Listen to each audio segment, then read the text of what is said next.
Green farmers ল্যাবের পক্ষ থেকে সবাইকে স্বাগতম। আরেকটি নতুন ভিডিও নিয়ে আপনাদের কাছে হাজির হয়েছি। আজকের ভিডিওতে আলোচনা করব পেঁয়াজের চারা রোপণের আগে কী সার দিবেন।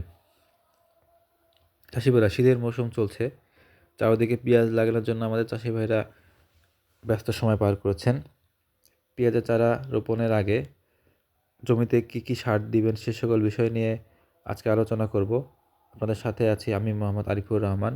আশা করি ভিডিওটি শেষ পর্যন্ত দেখবেন, অনেক কিছু জানতে পারবেন। আর ভিডিওটি ভালো লাগলে লাইক করবেন, কমেন্ট করবেন, শেয়ার করবেন এবং সাবস্ক্রাইব করবেন।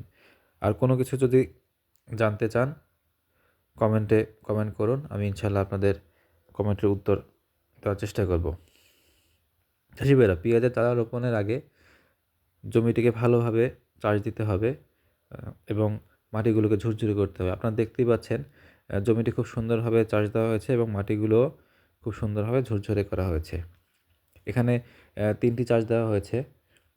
অনেক চাষি ভাইরা চাষের সময় কী সার প্রয়োগ করবেন সে বিষয় নিয়ে অনেক চিন্তিত এবং ভুল সার প্রয়োগ করে থাকেন, যার কারণে অনেক চাষি ভাইয়ের পেঁয়াজের ফলন হ্রাস পায় অথবা কমে যায়।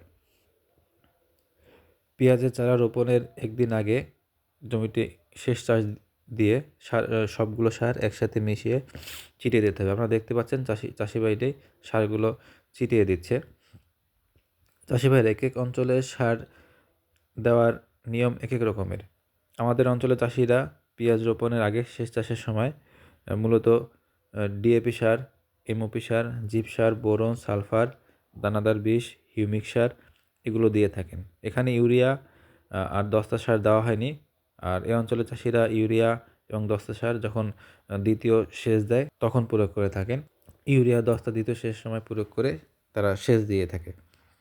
এখন আপনাদের বলবো 1 বিঘা পেঁয়াজের চারা রোপণের জন্য কী সার দেবেন এবং কী পরিমাণে দেবেন সে সকল বিষয় নিয়ে আলোচনা করব। চাষি ভাইরা, পেঁয়াজ রোপণের আগে শেষ চাষের সময় বিঘা প্রতি ডিএপি সার 50 কেজি, এমওপি সার 40 কেজি, জিপ সার 10 KG, boron 1 KG, sulphur 1 KG, দানাদার বিষ 1 কেজি, হিউমিক সার 1 কেজি এ সকল সারগুলো ভালোভাবে মিশিয়ে তারপর জমিতে সমানভাবে ছিটিয়ে দেবেন। তাতে মাটিও উর্বরতা শক্তি ভালো থাকবে আর সব জায়গায় সারটা সমানভাবে পড়বে। চাষি ভাইরা, জিপ সার, বোরন, সালফার এগুলো ভালো মানের নেওয়ার চেষ্টা করবেন, জমির মাটি ভালো থাকবে।